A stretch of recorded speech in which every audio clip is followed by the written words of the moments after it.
programang Kalamya sa Diesel Race ngayong Sabado at bahagi ito natin programa. Pakikilala na ang ating special guest ni kasamang Emer Gingon. Emer, go ahead. Yes po. Alam mo, tapos matatapos na po ang Mayo, buwan ng Mama Mary. Ngayon naman sa June. Nako, ito na palang dapat sineselebrate natin. Ito naman guest natin, member ng Pro-Life. Mga kasama niya, nakita, nalungkot sila. Bakit yung kabila nagmamarcha? Ba't kami hindi? Kaya nag-ano sila ng bagong movement, Humilitas Movement. Di ba?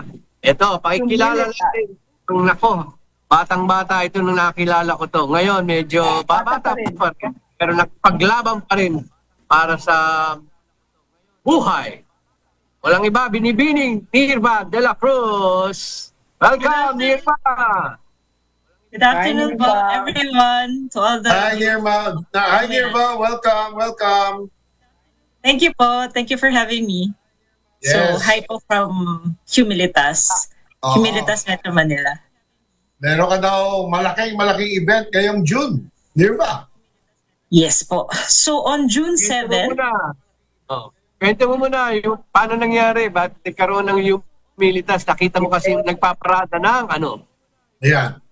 so actually po, Background. Yes po. So, Background. actually, this movement started po in Davao. So, I have a friend po there. His name is Raven. And baka po sana, hopefully makausap niyo po siya. He was a student po in a Catholic university. And nakita niya po yung, some of our young people who... Pride March. Basta nakita yung Pride March. Bakit sila nagpa-Pride March? So yeah, during in the month of June, and nalungkot siya kasi because June is the month of the Sacred Heart talaga. And pumunta siya sa chapel, and I think he will tell the story better, no? Pero he was praying, and suddenly po nagka-inspiration talaga siya na bakit hindi tayo gumawa ng ganito for our Lord, for Jesus. So he invited some of his friends, and lang po sila, nag-march sila. As in, may banners po sila ng Sacred Heart, may dala po sila mga images ng Sacred Heart, and they prayed. So, dito po nag-start. This happened last year po, on June 24. And ngayon po ulit, meron ulit sa Davao, pero it's the first time na this is happening in Metro Manila. So, na-inspire po ang mga taga Metro Manila. Ako po, I'm just one of them, and yung mga iba naming Catholic and pro-life friends, sabi namin, sige, why don't we do something like this? No? Like, have a simple procession. So, on June 7 po, kita-kita po tayo dyan sa EDSA Shrine at 1 p.m. to, show our love and devotion to the Sacred Heart. So, yun po. We want to invite you all po to be there. You might want to cover us. Alam mo kami ni Kuya Ricky mo, kami second hand kasi di sa aming yung sa aming eskwelahan, nung high school, ako, nagaganon kami pag bago pumasok. Second hand, pinupunasan pa ni Ricky yung puso eh. Batang-bata si Ricky. Second Heart devotees po kayo. Yes. Yeah, ay nako. Mga latalista, second heart siya. Hindi, at saka itong where I stay, Sacred Heart Church ang nandito sa amin dito sa Lamang Hills. Diba? Okay. Yes, I know. Yes. I know that church. Ang ganda po ng church nyo. So nakakatuwa naman itong movement na ito, Emer at Nirva, no? Isipin mo, dahil doon sa nakita ng taga Davao na yun, ito na, no? Ano bang mga latest developments dito sa Pro-Life Philippines? Kasi syempre on social media at sa mundo, maraming mga pinopromote na iba, di ba? Sino ba ang pro-life kung hindi ako? Di ba, Emer? Sabihin mo, Emer, kay Nirva, kung ilan ang anak at ilan ang apo ko. Ilan mo? Ilan ang Kuya Ricky? Hindi naman. Bebe, lucky na. Wow. Thank you po for contributing to the future isipin of mo, the ha? country. I have Thank you po for 9 at 4 na apo ko at magiging 5 na. Yeah. Oh, yeah. Bagong doktor ngayon. Doc Martin Alegre. So, Ay, obviously, obviously, thank you. Obviously, Nirva, natutuwa kami na merong ganitong ginagawa ang pro-life because we have to remind, di ba, people, Nirva, that children are blessings. Di ba? Yeah. We don't need to take a look at the spiritual aspect, pero even Cory will agree, a child is a blessing. The more children that you are given, the more blessings. Hindi ba, Nirva? Yan ang I biyaya. agree po. I agree. Actually po, if you look at the statistics, recently we really see a downturn po in like the birth rate, which is sad kasi you need a certain amount to even reach like replacement rate. So, alam na po natin na yung myth po na yung sinasabing overpopulation, ganyan. When really we know na ang pinaka-asset talaga ng Pilipinas ay yung mga tao niya. So, I'm really all for that, no? Really reminding people that life is a gift. So, siguro po you talked about what we've been doing recently. We had po, itong February 14, pumunta po kami sa Dangwa. I don't know if you heard about it po. Pero namigay po kami doon ng candy, tsaka mga rosary sa mga kabataan po doon.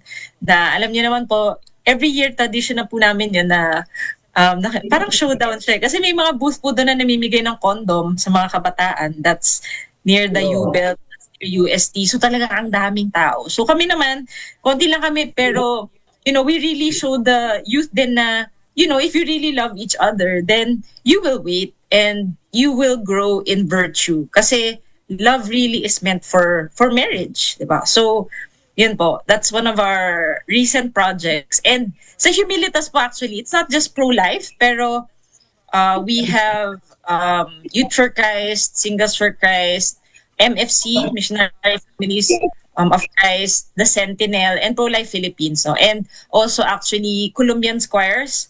So there are other groups pa po na involved po sa Humilitas. It's not just pro-life, pero marami pong kabataan po na part po nito. So also rin po, Our Lady of Fatima schools. Yung Humilitas ba ay isang movement or association? By membership ba yan? Actually po, it's a movement po, and since it's the first time that we're doing it in Metro Manila, wala pa po kami official process of how to apply. Pero if you reach out to us through Humilitas for the Sacred Heart na page sa Facebook, you just send us a message. If you're interested, we can really give you a call and maybe meet. Nag-present po kami sa BCBP, nag-present po kami sa Youth for Christ. So, you just send us a message po and we will explain more how to be part of this movement po. Anong mga edad na pwedeng pumasok sa movement nyo? Actually, any age naman po.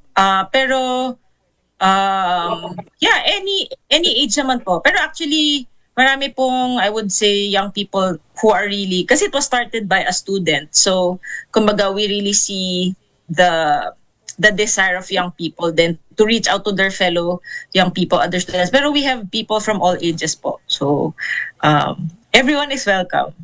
Anyone who has a love for the secret. Yun, sabi nyo, it was started by a student. Yes po. He's a medical student now, Raven.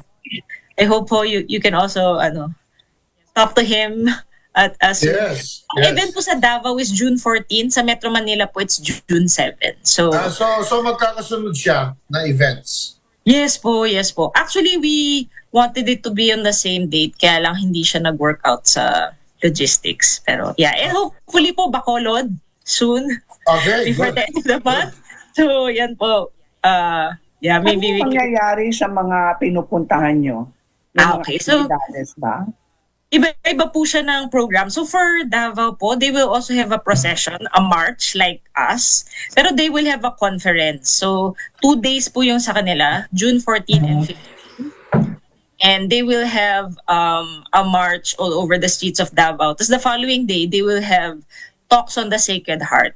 Kami naman po, yung Metro Manila, June 7, that's a Saturday, we will have a procession which will start from EDSA Shrine, which will go around Ortigas Center. Babalik po ng EDSA Shrine, and then we will have a mass, and then there will be a talk po on the Sacred Heart by Father Paulo Pirlo.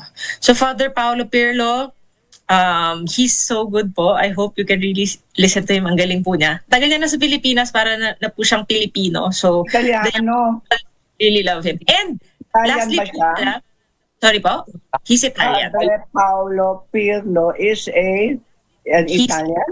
Yeah, he's an Italian missionary po of the Sons of Holy Mary Immaculate. And lastly po, we will have a manifesto signing by the leaders of the youth groups, just making a declaration po na we are here, we're the young Catholic Filipinos, and we stand and love the Sacred Heart. No? Now we want to say na the Sacred Heart belongs to the Philippines, actually. I mean, the Philippines belongs to the Sacred Heart. So let him reign, no? Let him reign in the social political sphere, let him reign in our homes and in our hearts and minds. So yun po, I hope you can join us on June 7, spread the word. And registration is open po. You can see the details in our Facebook page. Nerva, yung mga Catholic schools, alam ko, very active. Inibita ba natin ang mga maraming Catholic schools? Actually po, I know we're having a bit of a challenge po kasi parang, if I'm not mistaken, some schools will be on break. So parang some of the Oh, schools, that's right. That's right. Break yes pa. po, Correct. like Poveda, mga ganon. We try to reach Pasig Catholic Oo. School, yung Lourdes, yung Lourdes School, which is like malapit lang. Oo, malapit Reach na out to doon. them. Yeah, kaya lang siguro in their individual capacity. Kasi mahirap po mag-reach out yung school during their break, baka po magkaano. Pero yeah, very much welcome. Students are very much welcome. So, Alam mo, very significant at napaka-special sa akin yung EDSA Shrine kasi dyan ako kinasal. oh, wow. So iconic. It's pa naman. I think we were the first that was allowed by then Father Sok, now Bishop Sok Villegas of Dagupan, of Manawag. At that time, pinayagan kami magkasal. Wala pang Robinson's Galleria noon. Wala pang flyover. Yan naman. So iconic. 1990, baka hindi pa kayo pinapanganak, 1990. So, Grabe. wala pang EDSA Shrine, wala pang flyover, wala pang Robinson's Galleria, pero pinayagan niya para mag-umpisa na doon magkasal. So, maraming mirakulo na nangyari dyan sa EDSA Shrine. Yes po. Shout out to Father Jerome Siciliano for letting us use the place. Thank you so much, Father. If you're listening now, lagi rin nag-guest si Father sa mga shows. So, Is that a whole day talk about the Sacred Heart? Buong hapon ba yun? actually, short lang po siya. So, the procession po, siguro mga 40 minutes. Tapos the mass, Okay. 1 hour. And then the talk, maybe 30 to 40 minutes. And then maybe parang open forum, like question and answers. And then, yun na po yung manifesto signing. So, it's just half a day, 1 to 5 or 1 to 4:30 if wala pong mga delays. Pero, we are so excited. And it's a really, kumbaga, not to be missed event kasi first po to. So, you'll be part of history if you come. Baka po you want to cover. We're expecting around here. I'm sure Emma will attend. Yeah, malapit lang po si Sir Emer doon. Kaya, you should attend po. Alam mo ba, kanina umaga, nag-iisip kami ni Ricky nawala kasi yung guest namin na iba ng schedule. Wala. Pero biglang dumating yung message si Brother Bernard saka si Attorney Lacson. Meron kaming ganito. Pwede. Tama-tama. It's meant to be. Ayan. Kaya talagang let's do the rest. And Jesus Christ, Sacred Heart will do the rest, do the best. Kaya ganun lang yun. Kaya we will see you. Thank you very much. Ano ulit ang oras? What time do they have to be there? Nearby, what time do they have to gather? At 1 o'clock po is the gathering, pero the procession itself will start at 1:30. So gathering lang po ng 1 p.m. Okay. And Meron then kayong registration? We have a link Wala. po, Google form po on our Facebook page. Okay. What's the Yeah. Facebook page, Nirvan? Humilitas for the Sacred Heart. So, Humilitas for the Sacred Heart. Okay.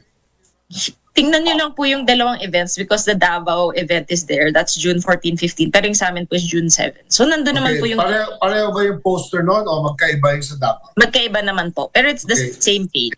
Can you So, lahat pwede sumali. can you Yes send po. us a copy of the Ay, sige po. Sige we po. have the one for June 7. Okay. Yung sa Davao. The one in Davao. Alam mo naman ng DZRH, pati sa Facebook ng DZRH News, YouTube, marami kaming mga followers sa Davao. That's so awesome. That's so perfect.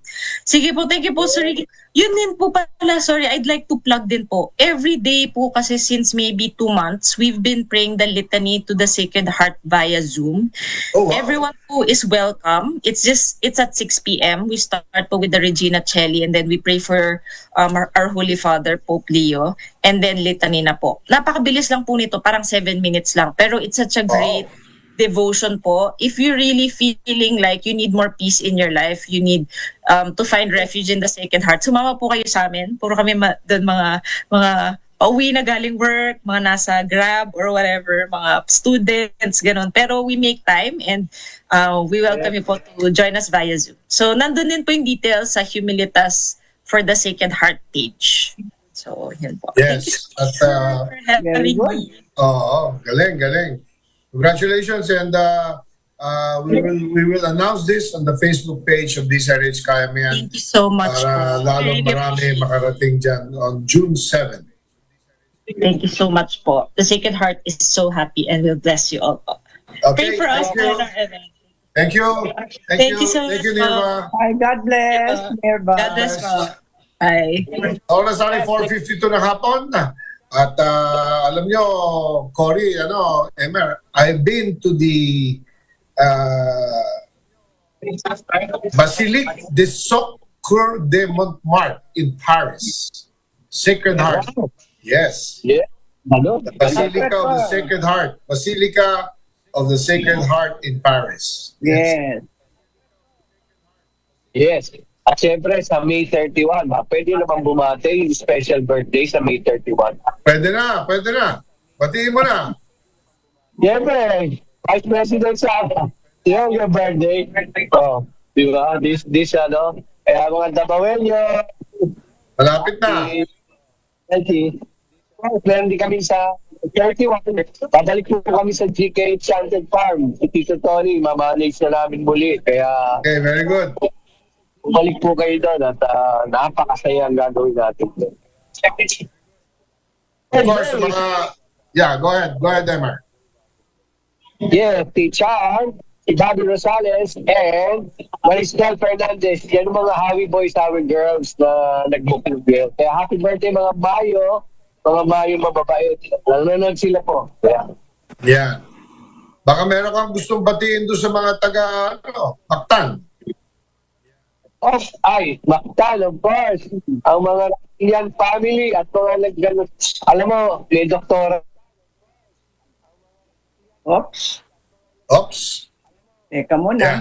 Daming Sir, nawawala ka. May na signal. Okay.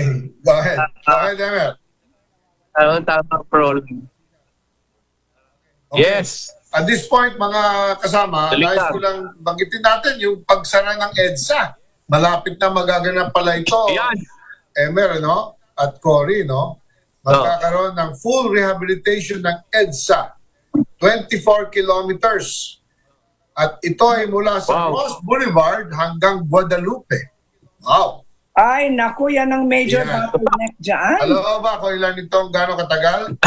1.5 to 2 years. 18 months to 24 months. Nangyayari sa Ito- traffic situation natin. Tayo wala na. Hindi ka na pwedeng dumaan doon. Ngayon, June 13, 2025, Yun.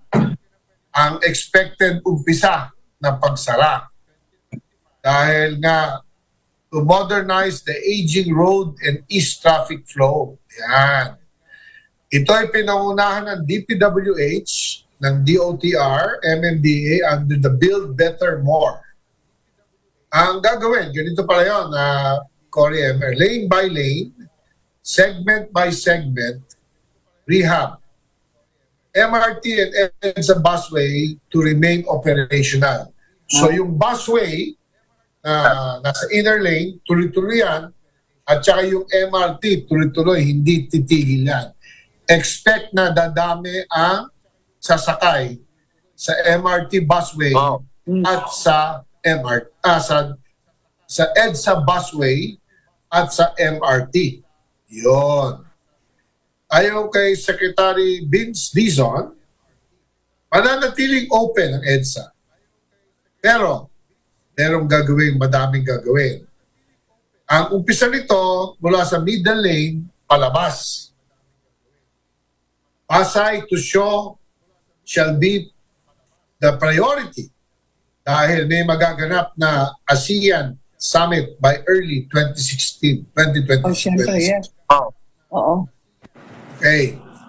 Sinasabi nga dito ng DOTR, to reduce public inconvenience and maintain traffic flow, several measures ang kanilang rinerekomenda sa DPWH, DOTR, at MMDA. Kasama dito yon dedicated bus carousel lane. 24/7, Cory. At MMDA, 24/7 yan. Wow. Oo. Alternative route is being finalized, shared through the campaign ng Mabuhay Lane at C5. Ito, proposal pa lang ito, pero hindi ko alam kung papayag si Ramona. Ang proposal, ang government may open Buendia to Quezon Avenue on Skyway, toll-free. Aba, Libre. depende. Libre ang Skyway. Mula Buendia, 2 years? Buendia hanggang Quezon Avenue. Habang ginagawa EDSA. Buen dia hanggang. Ayun. Kaya pinag-uusapan, kumakamot pa si Don Ramon kung paano siya sasagutin. Paano sasagot si Raul Romulo? At saka hindi pwede hindi. Oo nga, kailangan Hindi pwede matuloy yun. hindi, kailangan tumulong ka. Pero siyempre, may kapalit yun. May kapalit yun. Remember, PPP yan, di ba? Wala naman libre sa mundo. Di ba? Alala mo, nung pandemic, libre ni Don Ramon ang yung mga doktor Yes. sa Skyway, sa Expressway, libre niya. O di maganda yung libre. Okay, ito, reinstatement ng no contact policy, babalik na. Apprehension, Yeah. no contact apprehension, CCTV, at AI will replace on-the-spot ticketing for East traffic. So, mga kababayan, paghandaan nyo na ito. Magaganap na ito. Ha? Ang pagsara ng EDSA rehabilitation. June. Sabi, Malapit na. Ilawin June. Siyempre, Exactly. June anak na 13. maguta. Ayun. Anyway, yan lang ang isa sa mga pag-uusapan. Siguro i-guess natin si Secretary Vince Dizon before June oh, yes. 13. Yes, yes. O kaya si Chairman Artes ng MMDA. Anyway, sa oras natin 4:59 na hapon. Dito po nagtatapos ang ating programa. Abangan nyo tuwing Sabado, alas 4 hanggang alas 5 na hapon, ang inyong paboritong programa, Kaya. Kaya Mo Oo, yan. Bye! God bless. Bye. Very good.